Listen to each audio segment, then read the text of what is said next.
Assalamualaikum warahmatullahi wabarakatuh. Perkenalkan, kami dari kelompok 4 yang terdiri dari Alia Septiani, Hairul Akbar, Rahayu, Raja Dwi, dan Sri Mulyani. Kami di sini akan mempresentasikan tentang pendapatan nasional. Apa itu pendapatan nasional? Pendapatan nasional merupakan seluruh pendapatan yang diterima oleh seluruh anggota masyarakat atau seluruh rumah tangga keluarga dalam suatu negara dengan kurun waktu tertentu, biasanya dalam waktu 1 tahun. Pendapatan nasional dapat juga diartikan sebagai hasil produksi nasional, yang berarti nilai hasil produksi yang dihasilkan oleh seluruh anggota masyarakat suatu negara dalam waktu tertentu, biasanya 1 tahun. Pendapatan nasional adalah salah satu indikator untuk dapat mengukur perkembangan tingkat pembangunan dan kesejahteraan pada suatu negara dari waktu ke waktu. Dengan metode perhitungan pendapatan nasional dapat diketahui arah, tujuan, dan struktur perekonomian negara. Manfaat perhitungan pendapatan nasional. 1. Mengetahui tingkat kemakmuran suatu negara. 2. Mengevaluasi kinerja perekonomian dalam skala tertentu. 3. Mengukur perubahan perekonomian dari waktu ke waktu. 4. Membandingkan kinerja ekonomi antar sektor. 5. Sebagai indikator kualitas hidup suatu negara. 6. Sebagai indikator perbandingan kinerja ekonomi antar negara. 7. Sebagai indikator perbandingan kualitas standar hidup satu negara dengan negara lain. 8. Sebagai ukuran dan perbandingan pertumbuhan ekonomi dari waktu ke waktu. 9. Sebagai ukuran dan perbandingan pertumbuhan ekonomi dan kekayaan antar negara. D.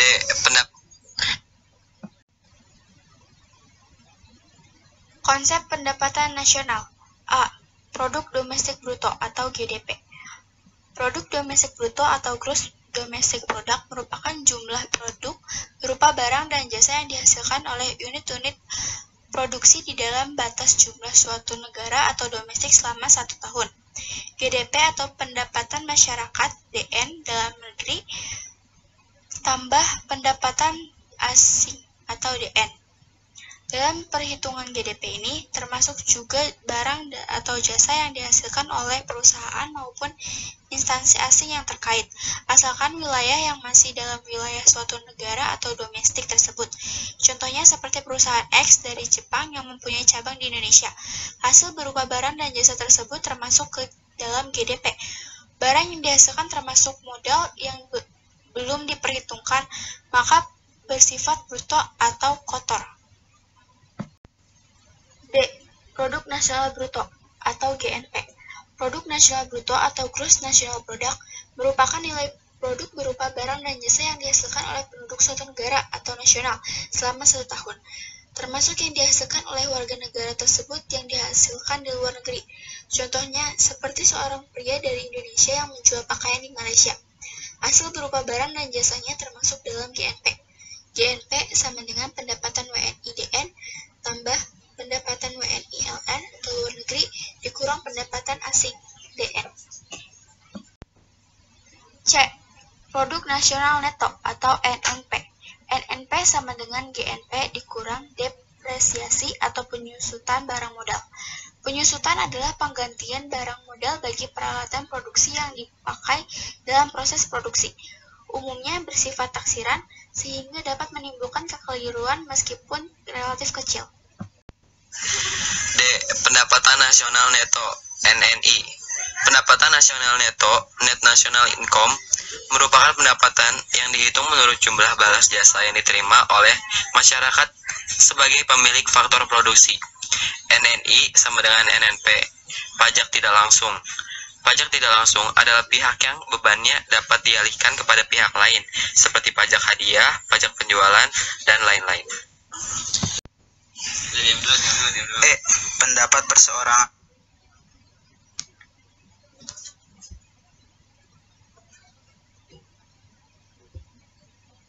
Perseorangan adalah jumlah pendapat.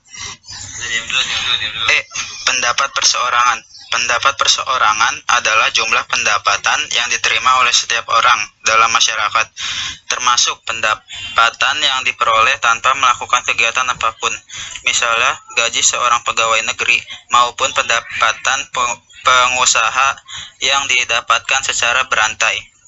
PI sama dengan NNI, pajak perusahaan, iuran, laba ditahan, ditambah transfer payment. Transfer payment adalah penerimaan yang bukan merupakan balas jasa produksi, melainkan diambil sebagian dari pendapatan nasional tahun lalu, seperti pembayaran dana pensiunan, tunjangan pengangguran, dan sebagainya. F. Pendapatan yang siap dibelanjakan, disebut juga dengan disposable income, yaitu pendapatan yang siap untuk dimanfaatkan guna membeli barang dan jasa konsumsi, dan selebihnya menjadi tabungan yang disalurkan menjadi investasi. DI sama dengan PI. Pajak langsung. Pajak langsung adalah pajak yang bebannya tidak dapat dialihkan kepada pihak lain, seperti pajak pendapatan. Klasifikasi perekonomian Indonesia. Menurut International Standard Industrial Classification atau ISIC, perekonomian Indonesia dibagi menjadi beberapa sektor atau lapangan usaha yang terbagi ke dalam 3 kelompok.